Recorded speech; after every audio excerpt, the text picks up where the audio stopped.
नमस्कार दोस्तों, welcome to sports engineer. दोस्तों, आज इस वीडियो में हम टेस्ट एंड मेजरमेंट के क्वेश्चन आंसर्स का पहला पार्ट देखने वाले हैं।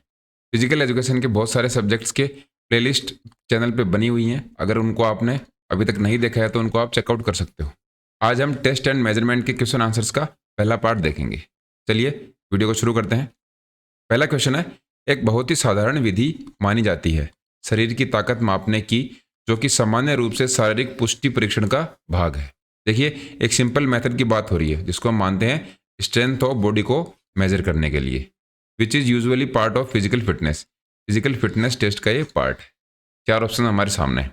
इसमें पुलअप्स, विशिष्ट भार को लेना मतलब carrying a specific load, Harvard step test और throw a cricket ball away.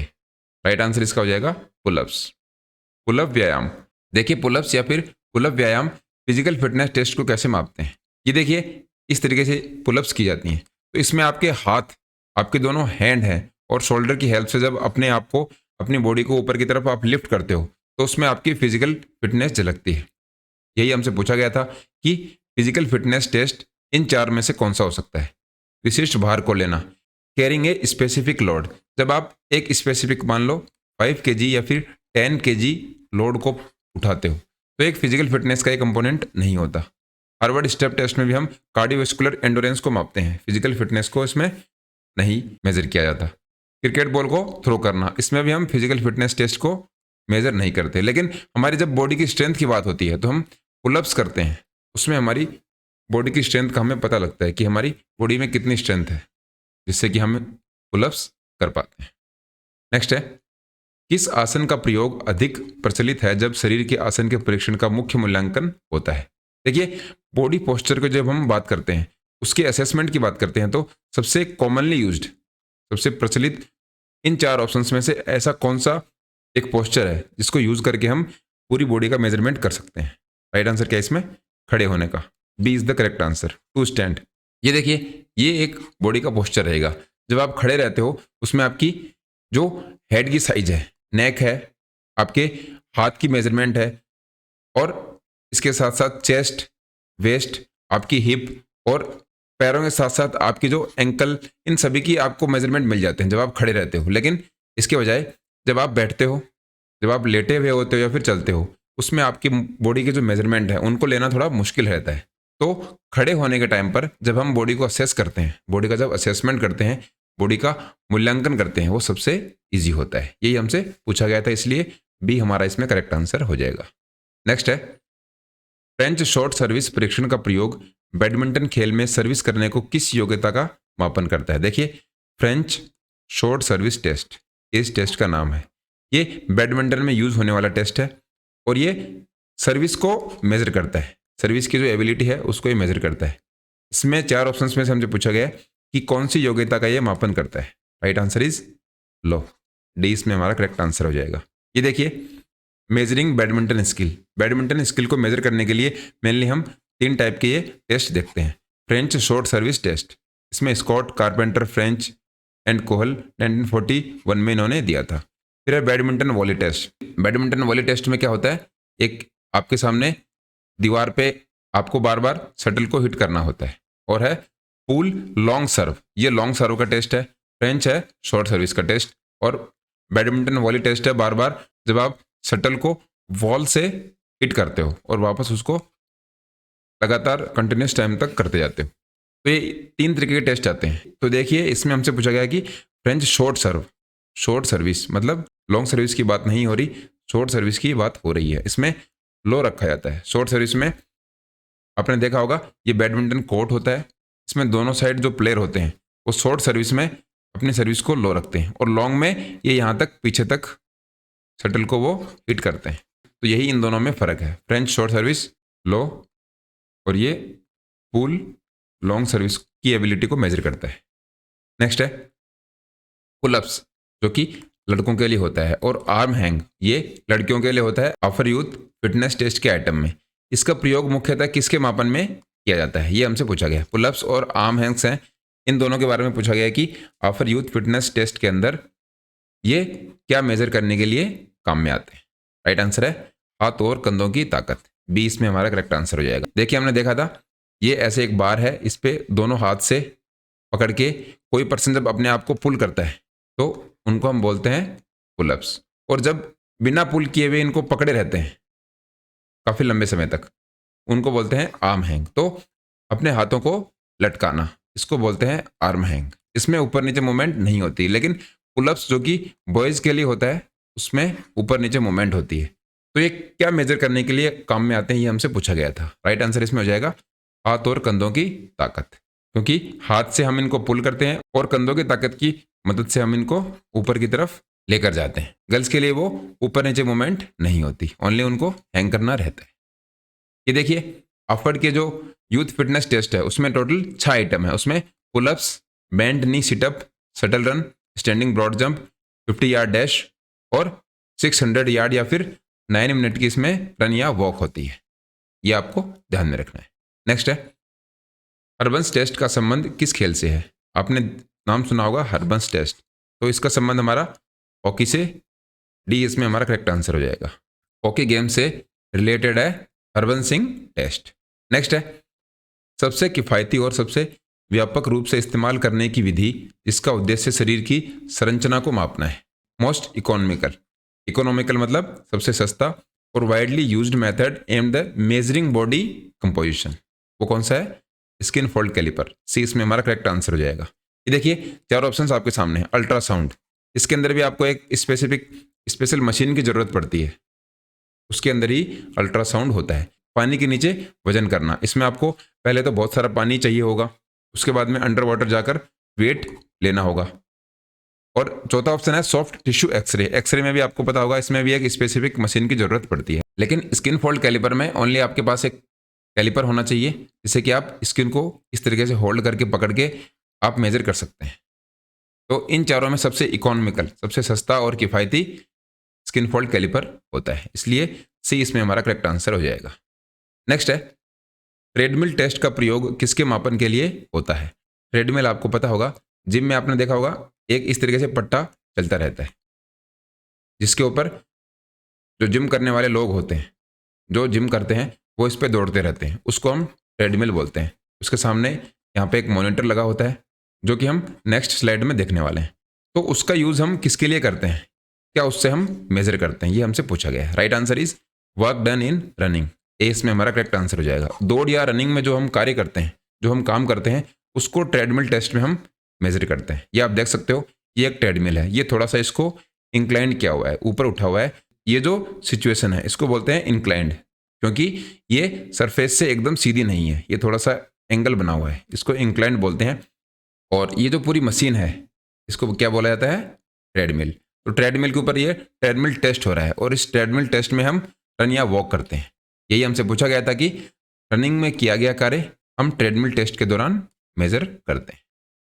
Next है नॉक्स परीक्षण किस खेल का कौशल परीक्षण करता है। नॉक्स टेस्ट के बारे में हमसे पूछा गया है, ये कौन से गेम की एक स्किल है। राइट आंसर क्या है, बास्केटबॉल की। डी इसमें हमारा करेक्ट आंसर हो जाएगा। नॉक्स टेस्ट है वो बास्केटबॉल का एक स्किल टेस्ट है। इसमें कौन कौन से स्किल चेक होते हैं देख लेते हैं। पहला है स्पीड ड्रिबल, आप बहुत तेज ड्रिबल करते हो। ड्रिबल क्या होता है, बॉल है, बॉल को आप ऊपर से हिट करते हो और नीचे सरफेस पे बार बार इसको टप्पा खिलाकर कंटिन्यूस आप ड्रिबल करते जाते हो उसको ग्राउंड से, और अपने हाथ से जब टच करते जाते हो तो उसको जो कंटिन्यूस वे में चलती है उसको हम ड्रिबलिंग बोलते हैं। नेक्स्ट है वॉल बाउंस, या फिर जिनको हम पास भी बोलते हैं।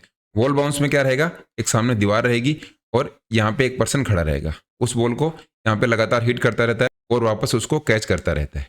ये वॉल बाउंस के अंदर आता है। ड्रिबल शूट, ये यहाँ पे ड्रिबल शूट है, ये लेअप शॉट है। जैसे कि ये सामने बास्केट है और बास्केट में यहाँ पे आप खड़े होके और इस तरीके से आके यहाँ पे शूट करते हो, ये लेअप शॉट है। और लास्ट है पैनिकअप। पैनिकअप में रिएक्शन एबिलिटी मापी जाती है। ये आपने कौन देखे होंगे इस तरीके के, ऐसे कौन्स रखे जाते हैं अलग अलग जगह पे, एक यहाँ पे रख दिया, एक यहाँ पे रख दिया। तो इन कॉन्स को आपको कलेक्ट करना होता है। पहले यहाँ से यहाँ गए, फिर यहाँ पर, फिर यहाँ पर और फिर यहाँ पर, इसको बोलते हैं पैनिकअप टेस्ट। तो टोटल 4 टेस्ट से मिलकर बना होता है नॉक्स टेस्ट, और ये किस में काम में आता है, बास्केटबॉल के अंदर। इसको आपको ध्यान में रखना है।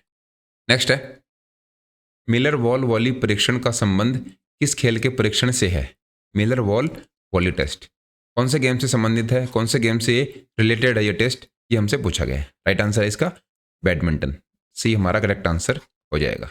ये भी सिंपल सा है, कुछ नहीं होता, सामने वॉल रहती है, जैसे कि नाम से ही शो हो रहा है वॉल।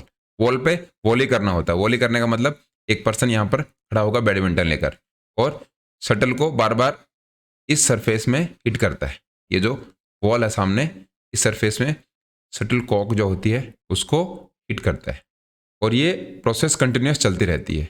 इसे ही वॉल वॉली टेस्ट कहते हैं। वॉल पर हम वॉली कर रहे हैं, वॉली मतलब बार बार इस दीवार से शटल कॉक टकरा के आ रही है और हम बैडमिंटन से उसको दोबारा सामने की तरफ हिट करते हैं, इसलिए इसको वॉल वॉली टेस्ट बोलते हैं।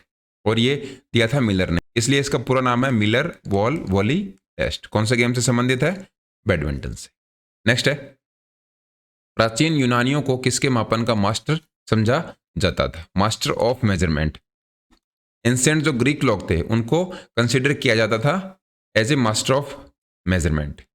तो वो किसका मेजरमेंट करते थे? Right answer is C, body types का वो मेजरमेंट करते थे। इसको आपको ध्यान में रखना है।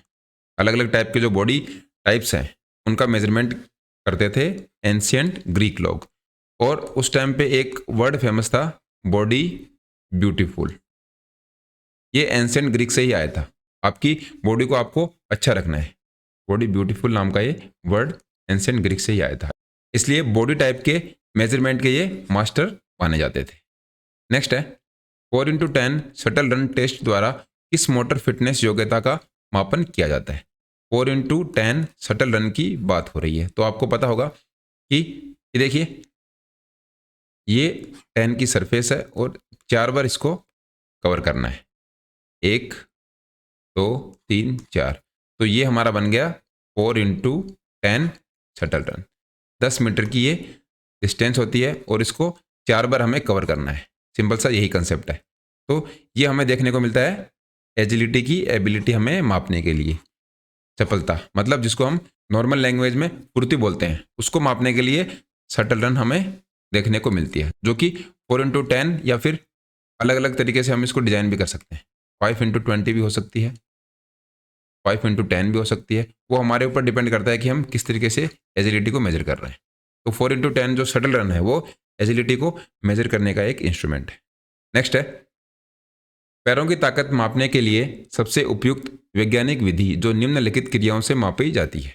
लेग की स्ट्रेंथ को मेजर करने के लिए फॉलोइंग एक्टिविटीज में से एक साइंटिफिक सुटेबल मेथड कौन सा है? ये हमसे पूछा गया है। Right answer is dynamometer, B इसमें हमारा करेक्ट आंसर हो जाएगा। देखिए पैरों की ताकत, जहां भी ताकत की बात आ जाए तो वहां पर हम डायनेमोमीटर का नाम कर देंगे। डायनेमोमीटर स्ट्रेंथ को मेजर करने के ही काम में आता है, वो चाहे लेग स्ट्रेंथ हो या फिर हाथों की ताकत हो, सबको मेजर करने के लिए जो इंस्ट्रूमेंट होता है उसको हम डायनेमोमीटर बोलते हैं। बाकी burpee, squat jump, standing broad jump, ये लेग की एक्सरसाइज है, पैरों की ये एक्सरसाइज है, लेकिन ये लेग की स्ट्रेंथ को मेजर नहीं करते, वो मेजर करता है डायनेमोमीटर। नेक्स्ट है, परीक्षण की कौन सी दो विशेषताएं एक दूसरे से बहुत बारीकी से संबंधित हैं? दो फीचर्स हैं जो कि most closely related to each other, सबसे ज़्यादा संबंधित हैं एक दूसरे से। तो सबसे पहले तो हम देख लेते हैं 3 जो फीचर्स हैं मेनली टेस्ट को मेजर करने के लिए, वो कौन से होते हैं। एक होता है रिलायबिलिटी, एक होता है ऑब्जेक्टिविटी और एक होता है वैलिडिटी। अब देखिए सबसे पहले हम देखते हैं रिलायबिलिटी को, जिसको कि हिंदी में विश्वसनीयता बोला जाता है। रिलायबिलिटी का मतलब क्या होता है कि मान लो आपने कोई टेस्ट ले लिया, उस टेस्ट को लेने के बाद जब हम दोबारा उसको रीटेस्ट करते हैं, दोबारा जब रीटेस्ट करते हैं तो रीटेस्ट करने के बाद भी रिजल्ट्स सेम आते हैं। अगर परिणाम हमारे पास सेम आते हैं, उसमें क्या कंडीशन रहेगी? ये जो हम कंडीशन ले रहे हैं, जब हमने पहली बार टेस्ट किया है वो कंडीशन सेम रहती है और हमारे पास रिजल्ट भी सेम आते हैं, इसका मतलब हमारा टेस्ट रिलायबल है, हमारा टेस्ट विश्वसनीय है। रिलायबिलिटी में हम यही देखते हैं। मान लीजिए पहले हमने कोई टेस्ट लिया, उसमें 60% मार्क्स किसी के आ रहे हैं, लेकिन दोबारा जब हम टेस्ट करते हैं तो उसके आ रहे हैं 61 या फिर 60.5। तो ये जो टेस्ट है ये हमारा रिलायबल टेस्ट होगा, लेकिन स्टार्टिंग में 60% आए, उसके बाद में आ रहे हैं उसके 50 या फिर 35 या फिर 40%। इसका मतलब वो हमारा टेस्ट रिलायबल नहीं है, क्योंकि ये जो रिजल्ट्स हैं ये सेम नहीं आ रहे, ये बहुत अलग अलग आ रहे हैं। ये बात हो गई रिलायबिलिटी की। नेक्स्ट बात करते हैं ऑब्जेक्टिविटी की। तो आपने देखा होगा ऑब्जेक्टिविटी आजकल के टाइम में जो एग्ज़ाम होती हैं वो ऑब्जेक्टिव एग्ज़ाम्स होती हैं। ऑब्जेक्टिव में अगर 4 ऑप्शन हमारे सामने हैं तो उनमें से कोई एक ऑप्शन सही होगा, चाहे वो किसी के द्वारा भी चेक किया हुआ हो। मान लो एक आंसर की रिलीज की जाती है, उस आंसर की में 100 क्वेश्चंस हैं और उनके हमें आंसर दिए गए हैं। तो अगर कोई भी उन क्वेश्चंस को चेक करता है तो हमें वही आंसर मिलने वाले हैं। इसका मतलब उसकी ऑब्जेक्टिविटी बहुत ही अच्छी है। यही हम ऑब्जेक्टिविटी के अंदर देखते हैं। फर्क क्या हो गया कि एक बार जो टेस्ट लिया गया है उस टेस्ट को जब हम चेक करते हैं तो चेक करने पे किसी भी पर्सन द्वारा, अदर पर्सन के द्वारा अगर टेस्ट रिजल्ट सेम आते हैं, अगर दोनों में रिजल्ट हमारे सेम आते हैं, इसका मतलब उसकी ऑब्जेक्टिविटी बहुत अच्छी है। वो एक हमारा ऑब्जेक्टिविटी हमारे टेस्ट की वो कंप्लीट हो चुकी है। जैसा कि हमने इस एग्जाम्पल से समझा ही था कि आजकल जो ऑब्जेक्टिव एग्जाम हो रही हैं, जो भी कॉम्पिटिटिव एग्जाम है, ऑब्जेक्टिव टाइप क्वेश्चंस की होती हैं। उसमें मान लो ए ऑप्शन अगर करेक्ट है तो किसी के द्वारा भी वो चेक करवा लो, आपको यही ऑप्शन उसमें सही मिलेगा। लेकिन कुछ एग्जाम जो कि सब्जेक्टिव होती हैं, सब्जेक्टिव का मतलब जिसमें हम बहुत सारा लिख के आते हैं, जो हमारी सेमेस्टर या फिर एनुअल एग्जाम्स होती हैं, उसके अंदर फिक्स नहीं है कि आपको उतने ही नंबर मिलेंगे। तो उनकी जो ऑब्जेक्टिविटी है वो कंपेरिजन टू ये जो एमसीक्यूज वाली एग्जाम होती है उनसे कम होती है। उसमें आपने और आपके किसी दोस्त ने सेम लिखा है तो ये ज़रूरी नहीं है कि दोनों को बराबर नंबर मिलेंगे, एक को कम या फिर एक को ज़्यादा नंबर भी मिल सकते हैं। लेकिन ऑब्जेक्टिव जो हमारी एग्जाम होती हैं उनमें हमें सेम नंबर देखने को मिलते हैं, चाहे वो आंसर्स किसी के द्वारा भी चेक किए गए हों। तो ये हमारा पॉइंट होता है ऑब्जेक्टिविटी का। नेक्स्ट हमारा पॉइंट है वैलिडिटी। वैलिडिटी के अंदर हम क्या देखते हैं, मान लो हमें कोई टेस्ट लेना है फिजिकल फिटनेस का। फिजिकल फिटनेस का हम टेस्ट ले रहे हैं और उसमें हमने रनिंग करवाई, पुशअप्स करवाई, पुलअप्स हो गई, शटल रन है, बहुत सारी हमने फिजिकल एक्टिविटीज़ कराई। तो हमने फिजिकल फिटनेस के लिए ये जो कंपोनेंट्स काम में लिए हैं, इसका मतलब वो हमारा टेस्ट वैलिड है। लेकिन इसके बजाय अगर हम उनका एक एप्टीट्यूड टेस्ट लेते हैं या फिर इसमें हम हिस्ट्री के क्वेश्चंस उनसे पूछते हैं या फिर पॉलिटिकल साइंस, और हमने उनको एक पजल सॉल्व करने को दे दी कि आप बैठिए और पेपर और पेन लेके इस पजल को आप सॉल्व कीजिए, तो ये जो पूरा प्रोसेस है ये किससे संबंधित हो गया, मेंटल फिटनेस से। तो इसका मतलब अगर हम वैलिडिटी की बात करें, हम वैधता की बात करें, उसके अंदर हम फिजिकल फिटनेस को मेजर करने गए थे लेकिन हमने मेंटल फिटनेस को मेजर कर लिया, इसका मतलब हमारा ये टेस्ट वैलिड नहीं है। लेकिन अगर हम फिजिकल फिटनेस को ही मेजर करने गए थे और हमने फिजिकल फिटनेस के सभी कंपोनेंट्स को मेजर किया है, इसका मतलब हमारा जो टेस्ट है वो वैलिड है।